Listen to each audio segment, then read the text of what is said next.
Because now I don't see the light on the live stream, on the YouTube page. It's not there.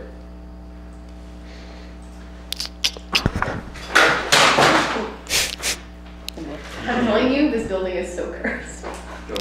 Okay. Hello and welcome to this week's edition of CUTV's live stream. CUTV stands for Community University TV. We are a nonprofit organization at Concordia that promotes grassroots journalism while offering video production services for Concordia students and Montrealers. On today's show, we will be discussing the present state of student journalism at Concordia and its future prospects.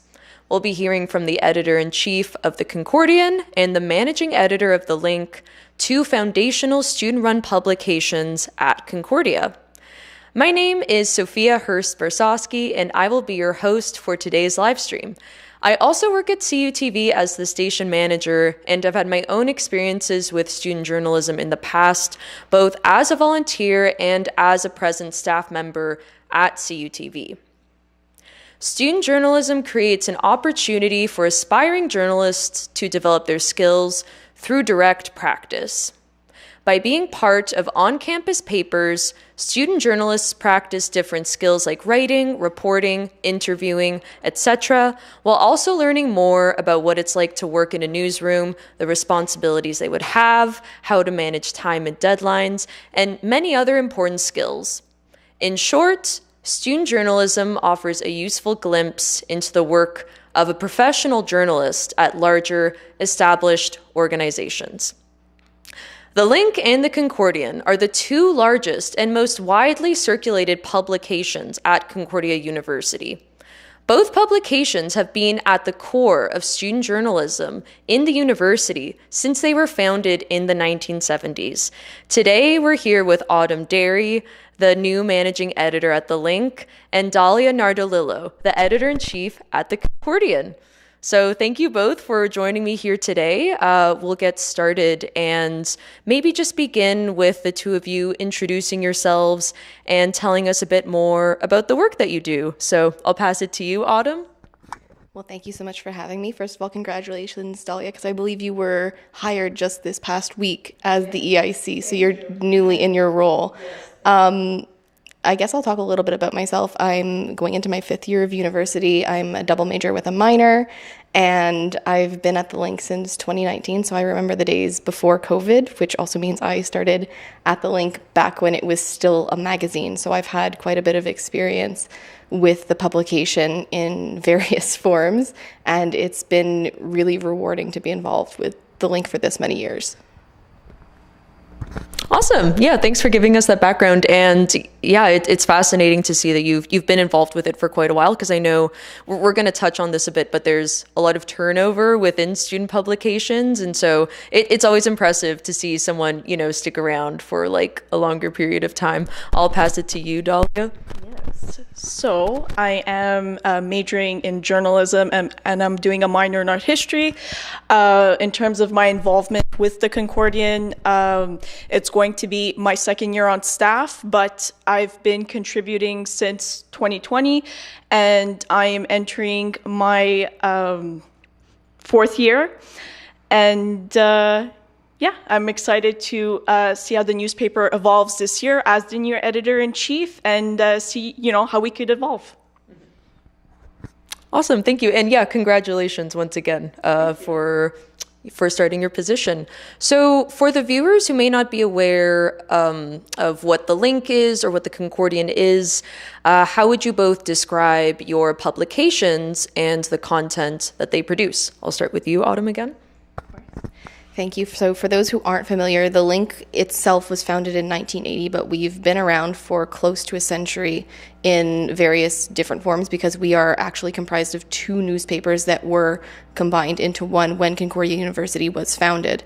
And so we are a advocacy newspaper. We have a very specific focus in social justice. We have a very specific focus in ensuring that both the campus news and Quebec more widely are covered, and that we are giving the opportunity to underserved communities to be able to have a space to talk about their issues and to basically give a voice to people who are often ignored by more mainstream media.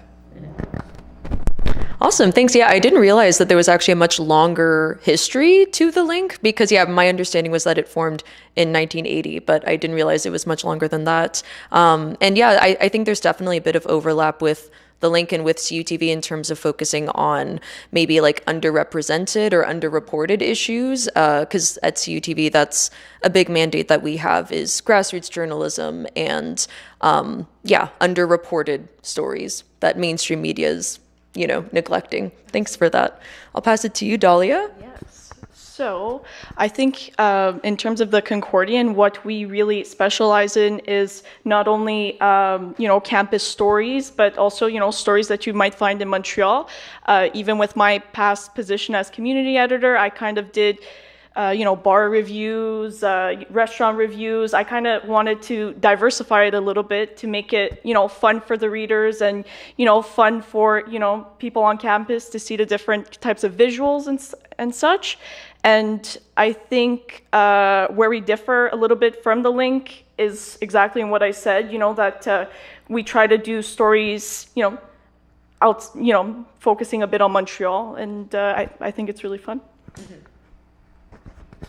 Awesome, thank you. Yeah, I think one of the really important things about student journalism, and from my understanding, something that I think the Concordian does a lot is just like covering, you know, like certain cultural stories about Montreal, but also about Concordia, you know, like focusing on the businesses at Concordia and like doing stories on, I don't know, like Reggie's or like The Hive, for instance. And I think having media that reflects like your experience as a student and the organizations that you'll be directly, you know, like using as a student. I think that sort of media is important. Thank you. So the next question, this is kind of a big question, but why do you think student journalism is important? I could maybe also paraphrase and say, why do you think student journalism is important for aspiring journalists, or could also be paraphrased as, why do you think it's important within the university? You can interpret that however you want to, but I'll start with you. I could write a thesis. Student journalism is where people cut their teeth. A lot of the people who are now reporting at the National Assembly and on Parliament got started with reporting on the CSU. That is where you learn to do things. And student media is incredibly important because without student media, we are not holding people to account. There have been numerous occasions this year where the Link brought people forward and we're like, yeah, no, there's massive problems. I mean, the fact that Reggie's was having a lot of financial difficulties, the fact that Concordia's font was created by a pedophile, the fact that Concordia was trying to close their daycare with only a couple of months' notice, leaving their staff members without any place to bring their kids, despite the fact Concordia had brought them here as academics and we're going to leave them without childcare, are all stories that the Link broke, and many of them ended up in more mainstream news coverage after the fact. And they watch us. They know exactly what it is that they should be reporting on. And sometimes things slip through the cracks, and that's where we come in and to make sure that these stories are still being told, because without us, I can only imagine the things that would be going on around the city and around campus, you know, without us having the ability to report on these things. And that's why it's so incredibly important that we are not only alive to do these stories as media publications, because obviously it's become more and more difficult. I mean, the Link used to be a bi-weekly paper, like a twice-a-week paper, and we're now a bi-weekly paper. And I can only imagine the things that would happen if we were not around. Yeah, no, totally. Your point on just like accountability is a really big one, and how student journalism holds like the university accountable, especially to its students, since it really does also like reflect those perspectives. For instance, at CUTV, we created a mini documentary about Aramark, you know, a very famous presence at Concordia. But for those who don't know, Aramark is a multinational food provider, and they do the catering for Concordia, specifically within Grey Nuns, within the residences, and also some cafes on campus as well. And there have been many many complaints. I don't know if either of you have consumed Instagram page. Aramark. Yes, there is an Instagram page documenting the many complaints, the moldy food, I think insects found in food. Anyways, you can look it up. It's very well documented online. But, so like outing essentially like that presence at Concordia, because the administration isn't going to. Like, they're the reason that this is in place. And so renewed the contract for Aramark. Exactly, which is why we made the documentary, because it's like enough is enough, and the students and I'll say like allies as well, like faculty and professors were also involved, but we, the non-Concordia administration, people who are involved at the university, need to say something, and student journalism is kind of like the outlet for that. That's sort of one of the reasons why it exists. Mm-hmm. And also, I think the point that you mentioned about just student journalism offering the most valuable experience for entering the field, I think that's also a really important point. Dalia, do you have anything to add to that? Well, I think, student journalism is, the first kind of stepping stone into, our careers as journalists, or, we have photographers on staff. It gives us the first real world experience of what it's like out there.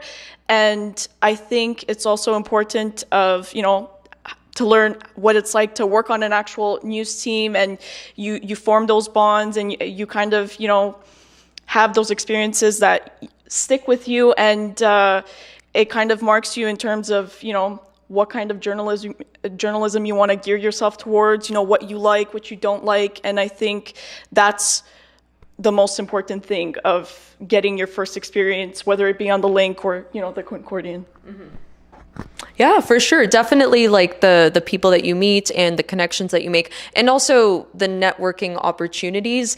I personally have mixed feelings about the term networking, and I know it's somewhat anxiety inducing, but at the same time, the people that you meet in university and in your degree can play a very big role in career opportunities ahead. And I think that's another valuable thing that student journalism and media offers, is meeting potential collaborators for the future. Yeah. So yeah, that is definitely a good point. So even though we all love student journalism and we're all a part of it, we also know that it's not always smooth sailing, unfortunately. And there are very real concerns, in particular around labor conditions and also around the ethics of unpaid labor, since there are a lot of volunteers who are involved with these publications as student journalists. So how would you describe the working conditions within your respective publications? This can also entail, just talking about like the division of labor, for instance, like volunteers versus paid staff, that sort of arrangement. Yeah, of course. So in terms of working conditions, something that we want to improve this year is kind of the distinction that we make between contributors and staff writers. It's something we did in the past, but we didn't really, place enough emphasis on it. So this year, what we want to try to introduce is, after 3 published articles with us, the contributor will be a staff writer, and will have, certain perks when it comes to hiring next year. They'll have more of a, leg up on the other applicants. Also, I wanted to mention, in terms of working conditions, we're also doing some, much needed renovations to the office, which would, we want to make it more inviting for the new leaders, staff, and I think we're really, we're excited for the new year, and we can't wait to see, what's going to happen. Mm-hmm. Mm-hmm. For sure, yeah. I think the actual physical space does tie into working conditions, and just making it like a pleasant environment to be in, both the physical space, and then also in terms of the culture and whatnot. At CUTV, our office is actually currently being renovated, which is why we're located in Grey Nuns temporarily. But that is definitely something that we talk about in terms of like the physical space and making sure that it's like a welcoming, clean, safe environment. Autumn, do you want to maybe speak on working conditions at the Link? Sure. I mean, I'll give a little preface to what our structure is. So we have our managing team, which is composed of the EIC, the managing editor, the coordinating editor, and then we have our section heads, and that is the extent of the people who do edits. We do not have assistant editors, and everybody is considered a staff writer after 3 publications. I believe it's either 3 or 4. I'm in the middle of going over all the paperwork. But we've had that in place for many, many years. I've been a staff writer basically since 2019. We've had that in place for years and years. One thing that we kind of have struggled with was because when we changed back last year from a quarterly newspaper to the bi-weekly newspaper, we didn't really realize how much more work it was going to be to have that, really ramped up production cycle, especially since we had all been at home with COVID. We didn't have that experience. And as it currently stands, I'm one of the few people who was not just around for the magazine, but around for the magazine prior to COVID. And so it's been extremely important for me to kind of guide the rest of the team in my experience prior to having, had to stop the entire world for COVID, because there are things that we lost along the way because we slowed down production because there wasn't as much going on and we didn't need to print physical copies as often. And, it's been very interesting to look over all the documents and to kind of change things to make it a little bit more equitable for people. Right. Yeah. No, that makes a lot of sense. And I think sustainability is something that comes to mind for me. And I think within student publications, it's important to think about creating a sustainable working model. And for instance, you both actually sort of mentioned, that there's certain perks to if you contribute like multiple times to either publication, then that is recognized and could lead to future opportunities. And I think like incentives are really key, especially for volunteers and just like recognizing the labor that people are putting in. I think that is crucial, because I think that is one factor that definitely contributes to stress and to burnout, is feeling like you're pouring in all this effort, but you don't feel like it's being recognized or don't know like if it's really doing anything productive. And then the other thing, just thinking about sustainability, I think creating a structure that, factors in the fact that with volunteering, volunteers sometimes need to take breaks. They need to, work on other areas of their life, maybe move on to, employment that is paid. And so having, I think, a structure that like has that flexibility and sort of can meet people where they're at in some way. At least that's kind of my perspective sort of at CUTV, because I do work with volunteers, and this is something that I think about a lot, is how do I respectfully engage with volunteers in a way that recognizes the time that they're putting in and the sacrifice that they're putting in, and also really thinking about what they're getting out of it and making sure that the experience is positive for them and that they're gaining work experience or something that makes it feel reciprocal as opposed to extractive, essentially. So moving on, now we're going to be discussing a bit more recent situation at the Link. So some editors released an editorial commenting on some issues that they witnessed and experienced within the Link. So Autumn, I was wondering if you could maybe summarize some of the key points from the editorial and also talk about the situation. Absolutely. So just for clarity's sake, the editorial is published by the entirety of the Link. All of the editors have a say in what gets published as an editorial, and we are all involved in the creation of each of our editorials. So the last editorial got, I think, the highest number of interaction that we've had almost all year on any of our editorials, because it really struck a nerve with a lot of people. We faced a lot more issues this year than we have in the past. And this is my first year. I'm going into my second year now as masthead. But I think that a lot of people didn't really realize the structural issues that we were dealing with until we were all back in the same room together and having to do the work.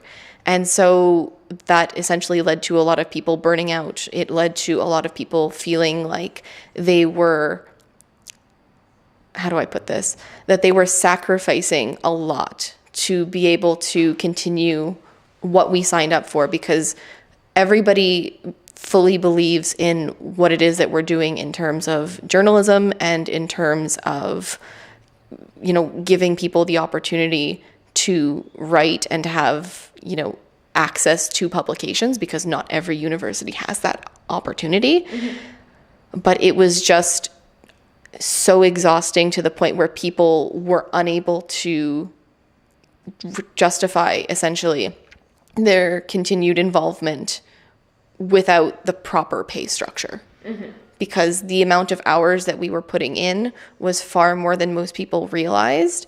And it wasn't because they wanted to, you know, do anything extravagant. They wanted to be the best they possibly could be. And they wanted to give as much as they possibly could, even if it meant, you know, it was to their own detriment, which I can speak to personally. There were a lot of times I was staying at the office until midnight during production. There were a lot of times where we were going through and we were having to edit a lot of stuff kind of a little bit more last minute, where, you know, the articles were in very, very late. But we did it because we believe in what we're doing. Mm-hmm. We believe in the journalism. Mm-hmm. We believe in the investigations that we, you know, take part in and conduct ourselves. And that's one thing that we're going to have to rectify, is the fact that we are an advocacy paper and we are not advocating for ourselves or for our masthead. Mm-hmm. We need to practice what we preach, essentially, and we need to be sure that we are not, you know, doing for others, you know, what we won't do for ourselves, essentially, is the easiest way for me to put it. Mm-hmm.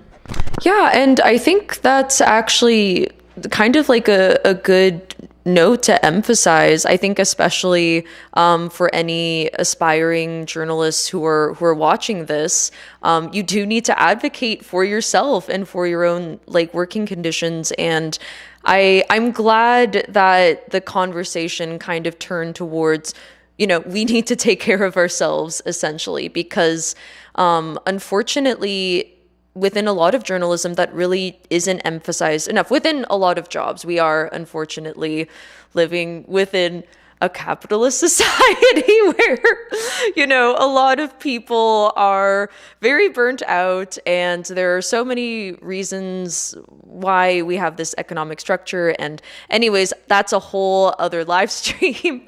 But yeah, I think it's, I don't know, like a nice sort of like anecdote that came out of that is sort of realizing, oh, we also could like use this publication to kind of like out what's happening and to talk about our own issues and to talk about our own labor concerns. We write about other people's labor concerns. What about ours? Mm-hmm. And I think the other thing is that I know that we're not alone in this.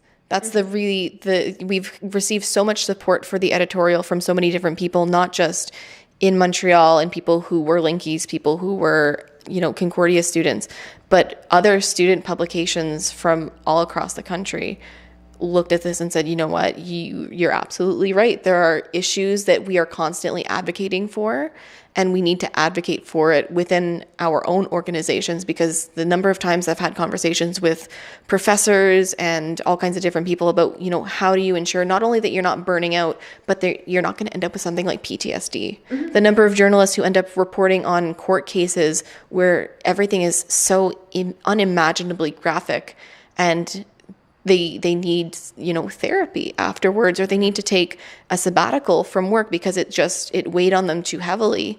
We need to be teaching these things early and often so that we know how to take care of ourselves when we're out working, whether it be for a small local publication or a big media conglomerate. We need to recognize the issues that we have kind of in each media organization, because if we don't advocate for ourselves as individuals, no one else is going to. Absolutely. And I think, you mentioned earlier about how it's like you were trying to sort of like set a certain bar, or you were trying to maintain a certain like caliber or quality of journalism. And that's kind of what made it so tricky, is that you didn't have the working conditions or the pay structure to accommodate the quality that you knew you were capable of, but you didn't have like the means within the organization, it sounds like, to create that. But then at the same time, it's like what you're mentioning with like these very real mental health struggles. There is a point where you have to think about like, what is this worth, and what is the cost, and is this worth my well-being as a person? Is this worth my mental health? Oftentimes the answer is no, but if no one is giving you the option to take care of yourself, or if you're working within an organization that isn't accommodating that isn't fully aware of that, or has structures to support that, especially when you're younger, you don't necessarily have those tools to advocate for yourself as well. You're still developing those things. And so I think especially within student journalism, it's really important to support those students in taking care of themselves, because they often may not know how, or don't necessarily have the means to, if that makes sense. Dalia, I'll pass it to you, and maybe you could just sort of comment on your reflections or reactions to the editorial. Of course. I think when I first read it, first and foremost, I felt for everyone at the Link. We're all human, we all we all sometimes, take on at times too much, and we don't realize, we all need a break, and we all need to, take the time to really, listen to ourselves and, what's happening within, because the more we take in, rush, I feel like all I see these days is people rushing, what's next, what's happening next week, what's happening in a month from now. I think after what happened, at the Link, we should really, reflect as, student journalists, and as we progress as, professional journalists in the future, how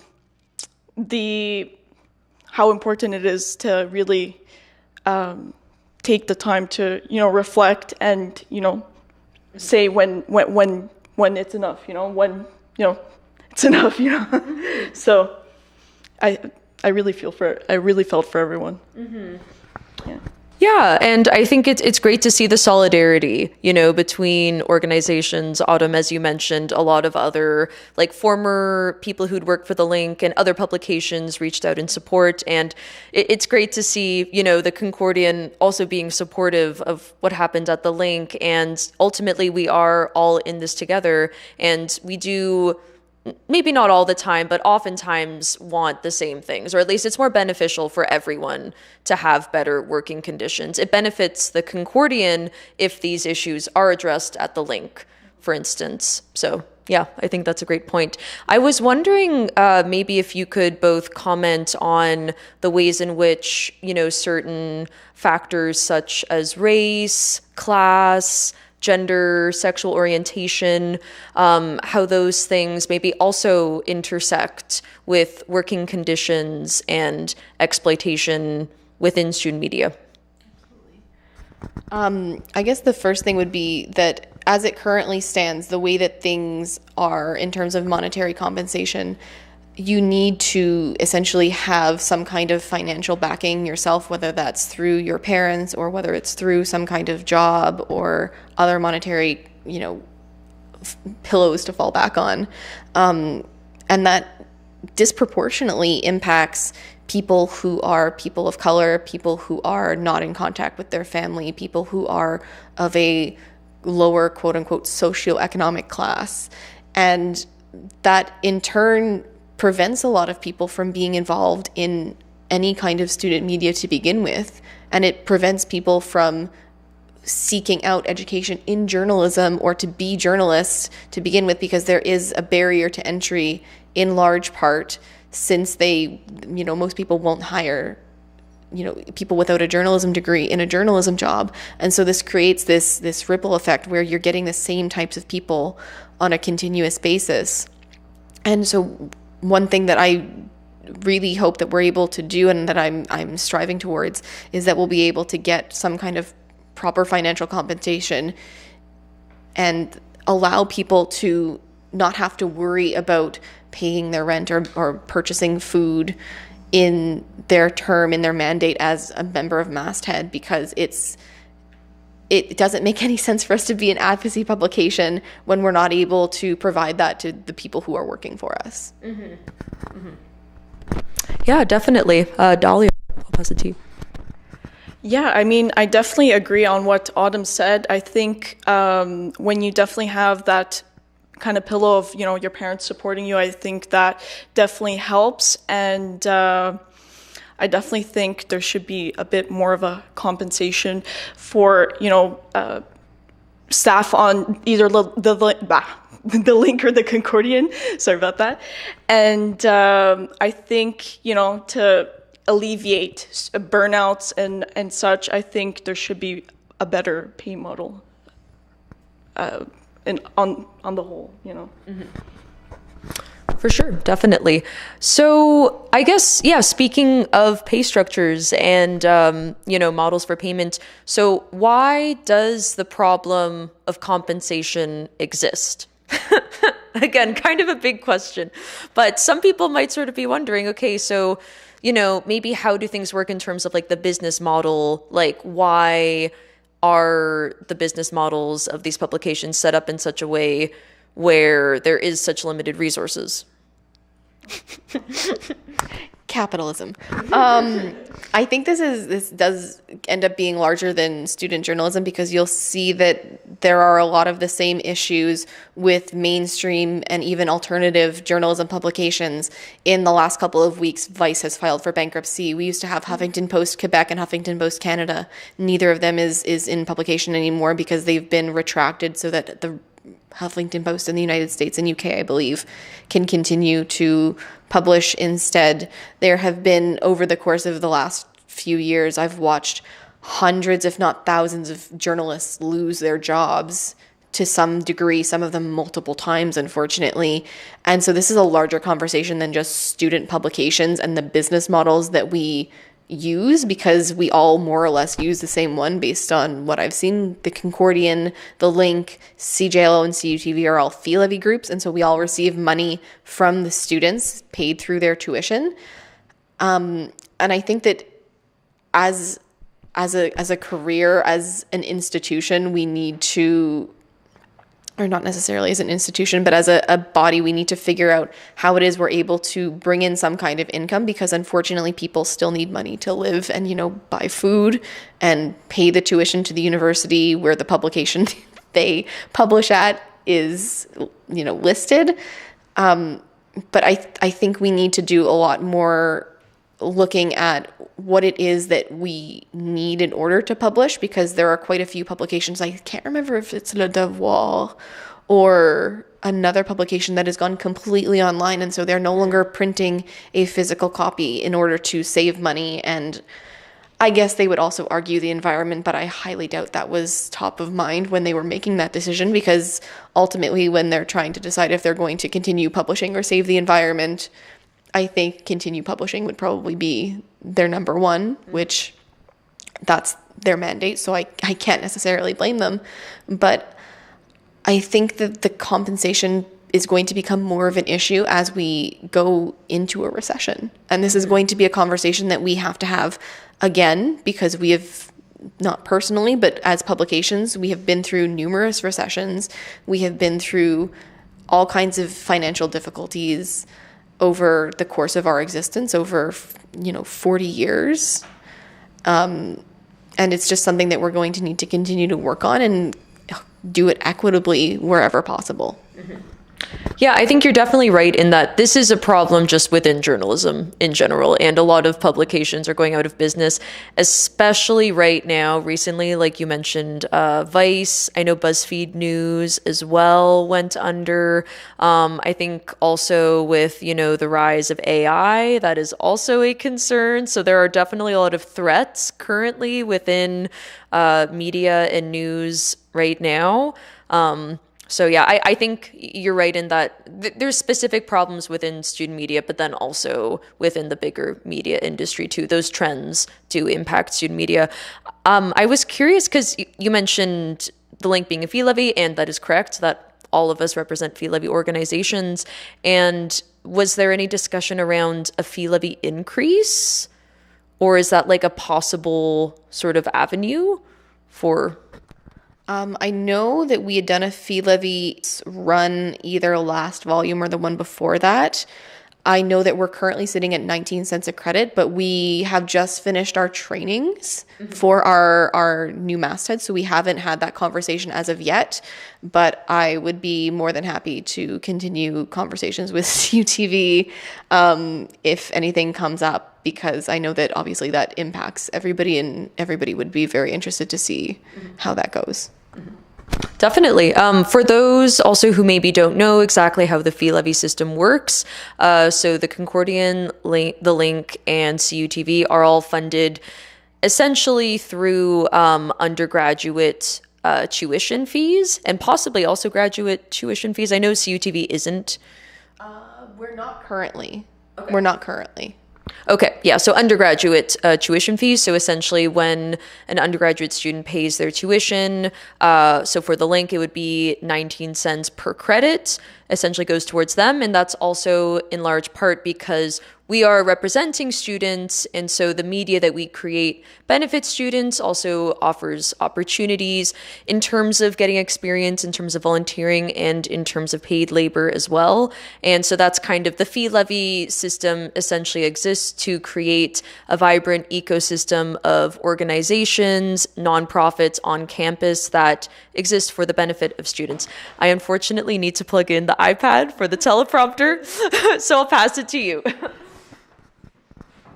Absolutely. And I think that the idea of having a fee levy is great because, as I'm sure most people know, that there is, around the world, there are different manners to fund various types of publication. I know that CBC obviously is funded in part by taxpayer money. They obviously also get things like ad revenue.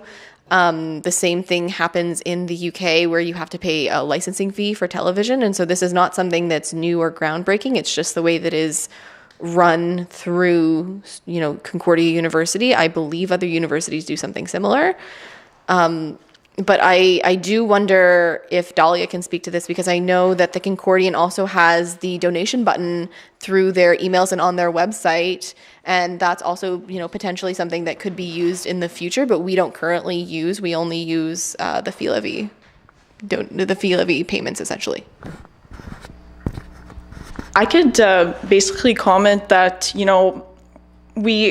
our compensation is mainly made up by our fee levy. In terms of the donation button, I don't really have that much knowledge on that, to be completely honest. And to go a bit back to, why we have a bit of a problem about, compensation.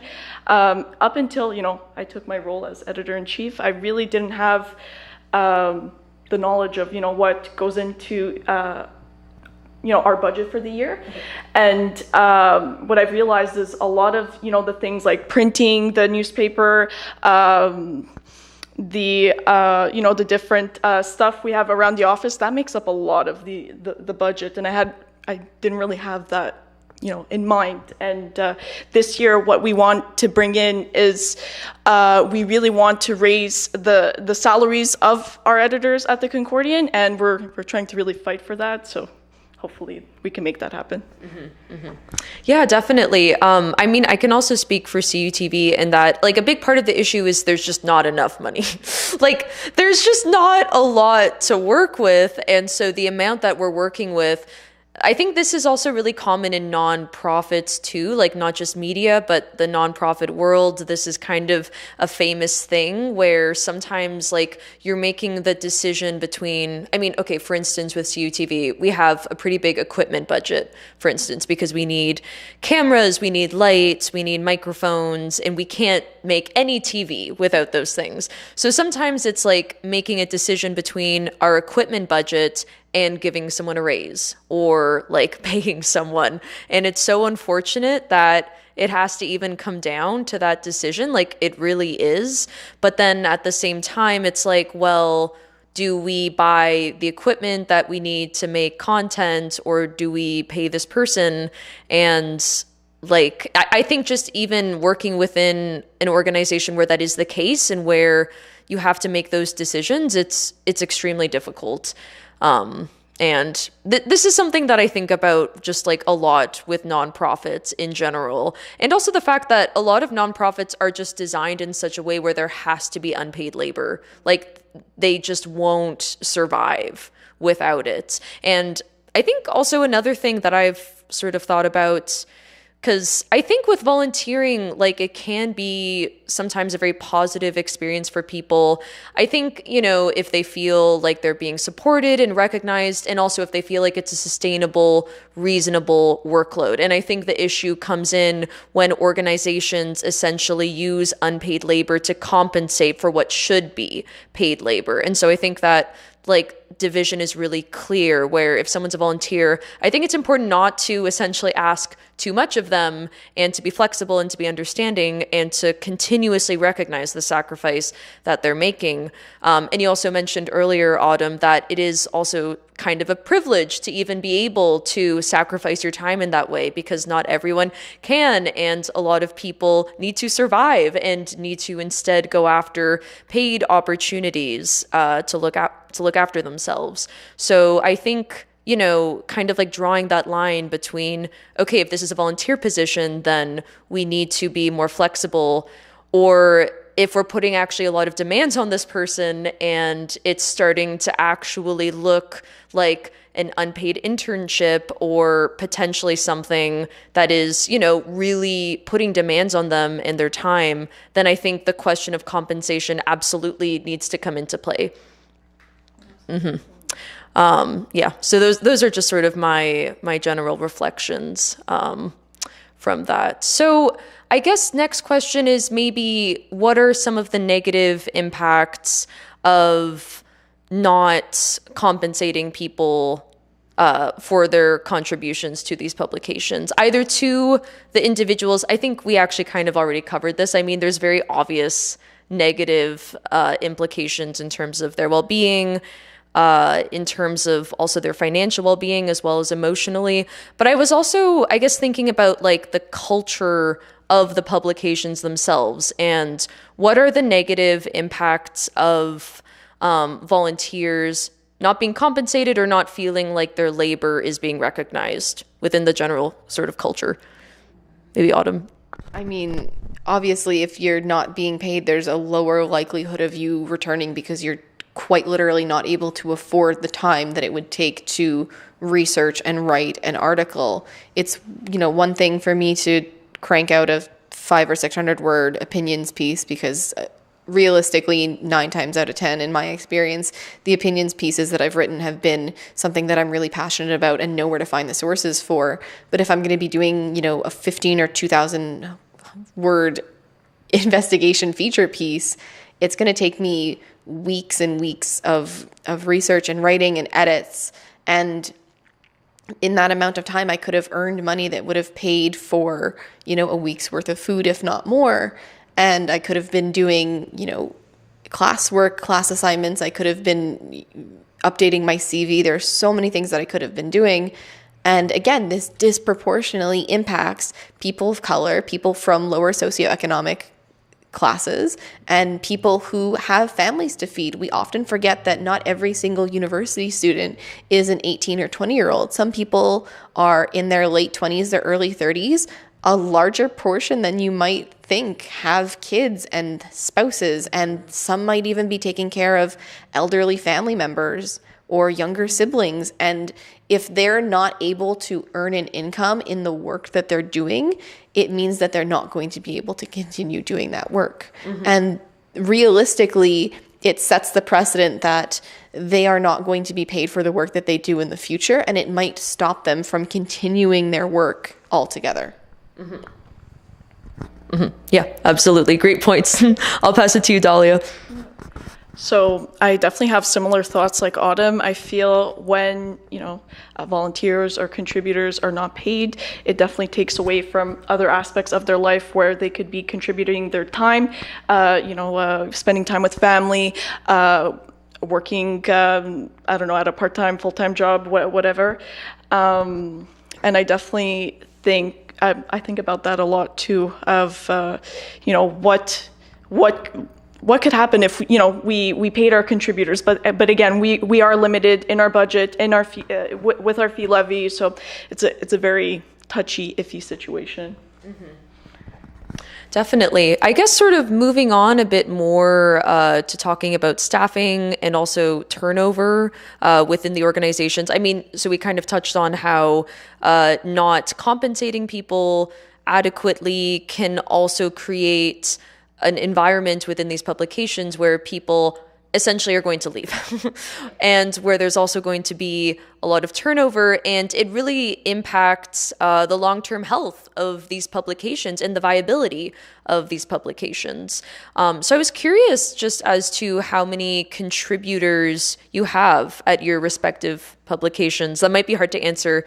And also maybe like how much turnover there is with contributors. There's a running joke that none of us got into journalism to do math. Now you're making me do math. I would say in the ballpark of maybe 50 to 75 contributors, but it's a little difficult to gauge because the way that it works for us is you start off as a contributor, then you end up as staff, and then a smaller amount end up as masthead because you need to be a staff writer to be masthead. But I would say anywhere from 50 to 75 a year, generally speaking. It has gone up this year since we're publishing in print more often. But it's roughly around that number, and I think it's going to most likely stay pretty steady at that just based on our publication schedule. Definitely. I'll pass it to you, Dalia. Yeah. So in terms of contributors, I'll give a little guesstimation, around like 50. I'm thinking back to like the spreadsheet that we have with all the names of our contributors and how many times they've, contributed to the paper. I could, speak to my own experience because my section as community editor was new this year. So not a lot of people knew about my section. So in turn, there wasn't a lot of contributors. So for most of the time, I wrote everything that we had in print by myself. I hope this year that, the community section and the paper as a whole, we could generate a lot more interest and a lot more contributors, because the diversity in voices definitely produces a better paper in the end. I do have a correction. I'm being told by the lovely viewership at home that we have over 150 contributors this year with 40 staff and 15 editors. Okay, so that's a lot more contributors. Thank you for the correction, because that is that's double, maybe more than double. But you are right in that we're, not doing this because we like math. We're doing this because we're all bad at math. But I mean, I think that also kind of goes to show in that there's a very big, it seems kind of revolving door of contributors. And I'm sure it's not easy to keep track of how many contributors there are. And there's definitely people who show up and then quickly leave. And I'm sure there's a lot of chaos around this. That's what the spreadsheet is for? Yes. The Excel or the spreadsheet, yes. For me, and I just scroll to the bottom. Right. Yeah, makes sense. But yeah, I guess moving on, because, we've sort of mentioned how with exploitation and labor conditions within student journalism, a really key concern is also mentioning the ways in which race, gender, class intersect with these labor conditions. And I think it's also important to highlight, it is well documented within the bigger media journalism industry in general, that journalists of color often face, very unique challenges and often face significantly more pressure, much higher levels of burnout and stress. And those things need to be part of the narrative and part of what we're discussing. And so I think this opens up an interesting conversation on the staff makeup of student newspapers and the backgrounds of the voices that tell the stories within your papers. So as an additional question, do you feel that your papers are representative of the student body at Concordia?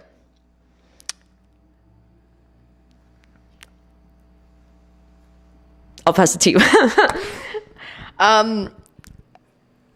At the Link, we do elections, which is one of the main differences between the Link and the Concordian, is that we have open elections at least once a year. We also have by-elections that are run periodically as needed. And one question that I had, and that our editor-in-chief, Zachary Fortier, had, was about the racial makeup of Volume 44's editors. As it currently stands, if I'm remembering correctly, basically everybody is white or white presenting. That is a massive issue.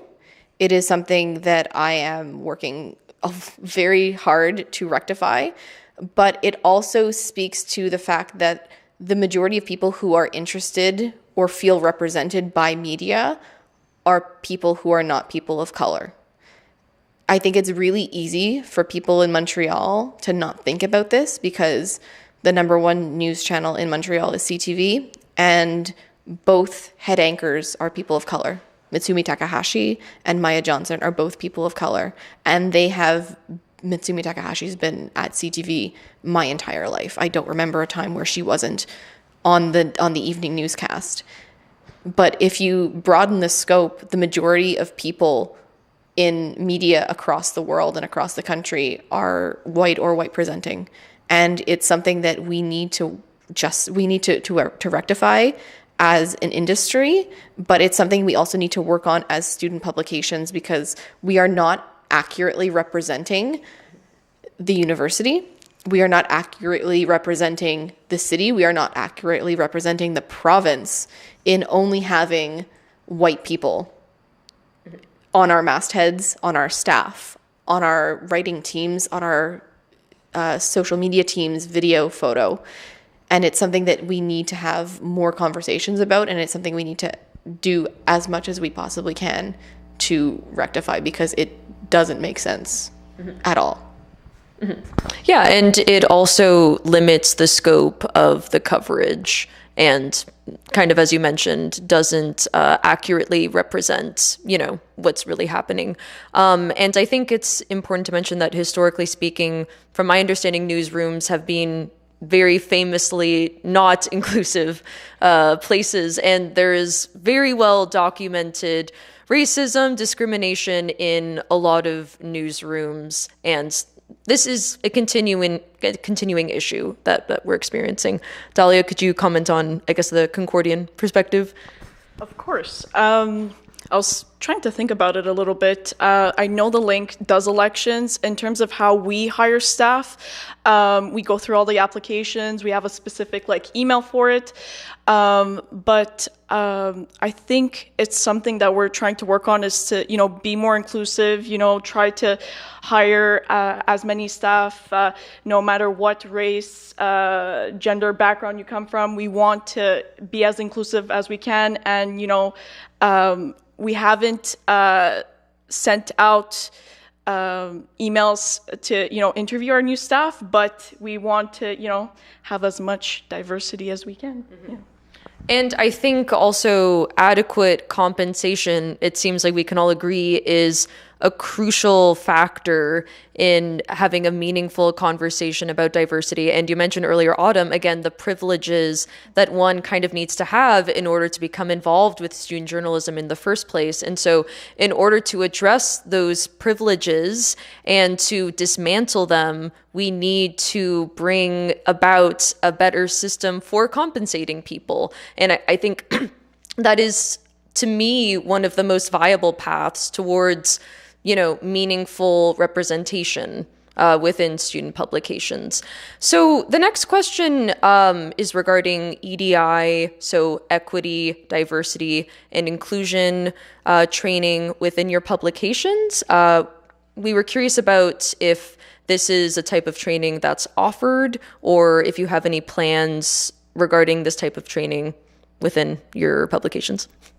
Absolutely. So we're in the process of planning out all our trainings during the summer. We're just trying to figure out everybody's schedule, since we've got quite a few international students who have gone home to visit family and, have affordable healthcare and other things when they're not in Quebec. We do have mandatory EDI trainings. We're also working on BIPOC journalist workshopping.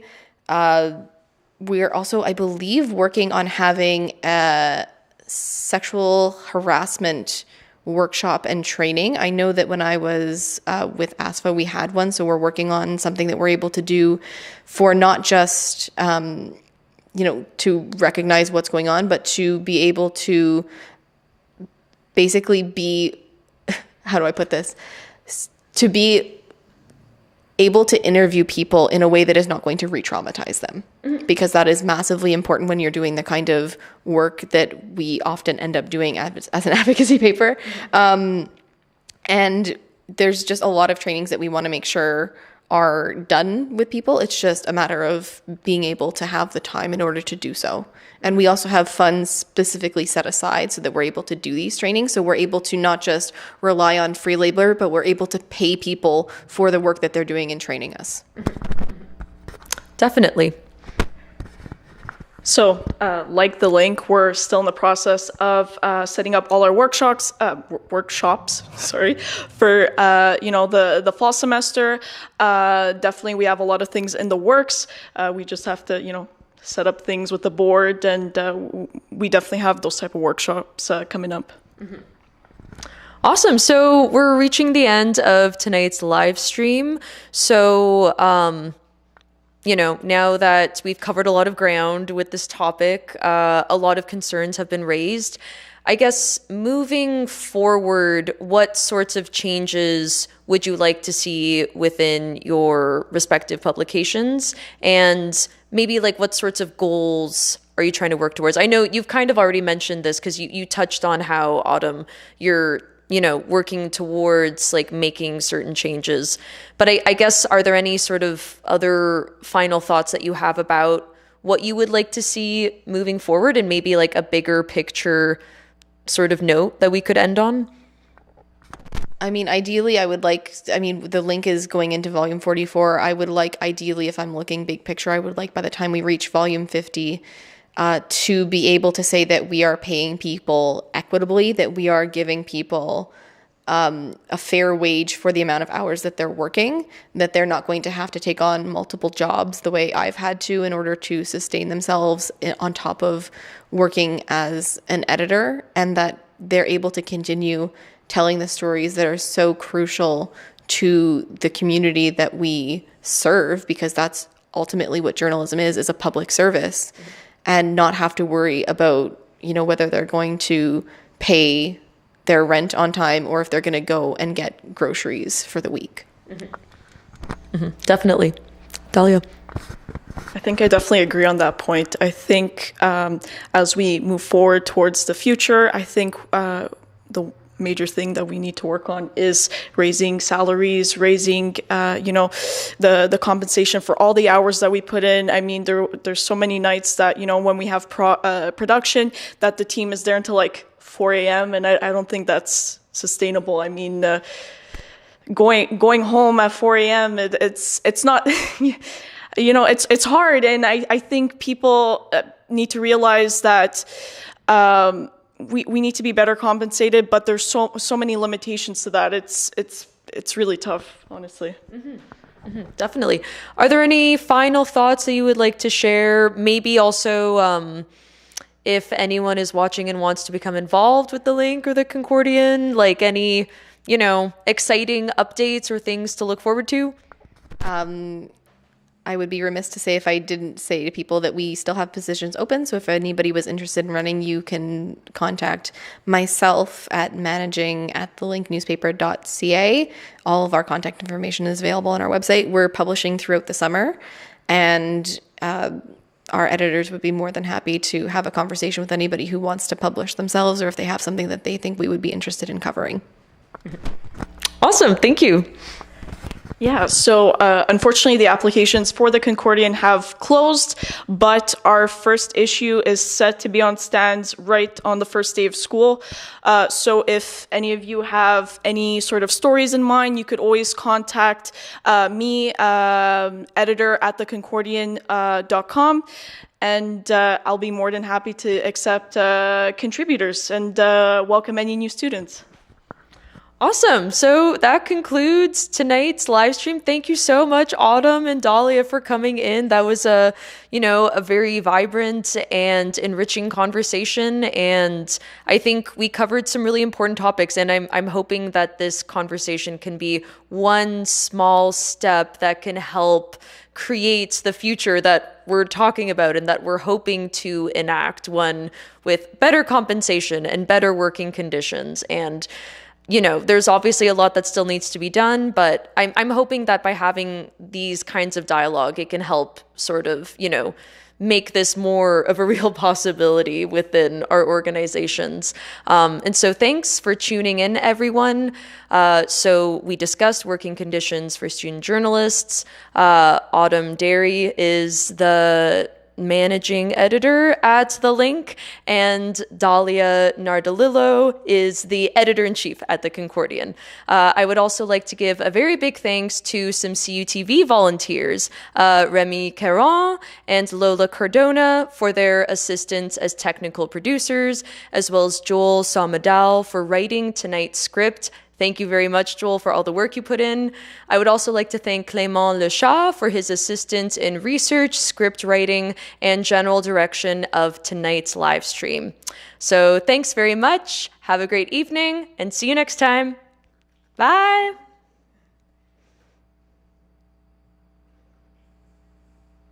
Remy, is it done?